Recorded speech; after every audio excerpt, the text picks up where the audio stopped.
ఇప్పుడు ఆవిలి గ్రామంకి వచ్చినాడు. వచ్చి ఏడో చెట్టు కింద మహిళలు అందరుంటే ಏನಮ್ಮ ಆರಾಮಿದೆಯಾ అన్నాడు కన్నడలో. ಆ ನೀರು ನಾನೇ ತಂದಿದ್ದು, ಆ ಪೈಪ್ ಲೈನ್ ನಾನೇ ಹಾಕ್ಸಿದ್ದು, ಆ ಟ್ಯಾಂಕ್ ನಾನೇ ಹಾಕ್ಸಿದ್ದು అంటున్నాడు. అంటే హావిలిలో అంటూ కన్నడ వస్తుంది, అర్థమవుతుంది. బయట ప్రపంచం ఏమనుకోవాలి ఉరుకుండలంతా, అబ్బబ్బబ్బబ్బా మా అన్న కన్నడ దుమ్ము లేపుతున్నాడు అబ్బా అంటే.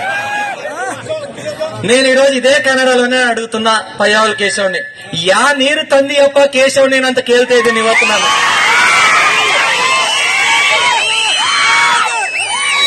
ಅಂದ್ರೆ ನೀವು ನೀರು ತಂದಿತ್ತು ರಾಜಶೇಖರ್ ರೆಡ್ಡಿ, ಮತ್ತೆ ಯಾ ನೀರು ತಂದಿ ಅಂತ ನಾನು ಕೇಳ್ತಾ ಇದ್ದೀನಿ ಇವತ್ತು ಪಯ್ಯಾವಲ್ ಕೇಶವ್ಗೆ. ನೀನು ಒಂದೇ ಅಲ್ಲಪ್ಪ ಕನ್ನಡ ಮಾತಾಡಕ್ ಬರೋದು, ನಮ್ಗೆ ಬರುತ್ತೆ.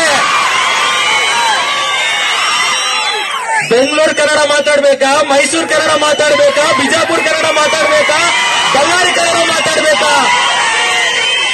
ನಿನ್ಕನ್ನ ಜೋರಾಗಿ మాట్లాಡ್ತೀವಿ, నిన్కన్న ಚೆನ್ನಾಗಿ మాట్లాಡ್ತೀವಿ కేశవ్.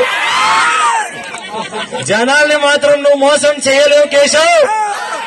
ఎందుకంటే నేను వెనక్కి వచ్చేసిన సంవత్సరం రోజులు ఇంట్లో కూర్చొని ఆఫీస్ లో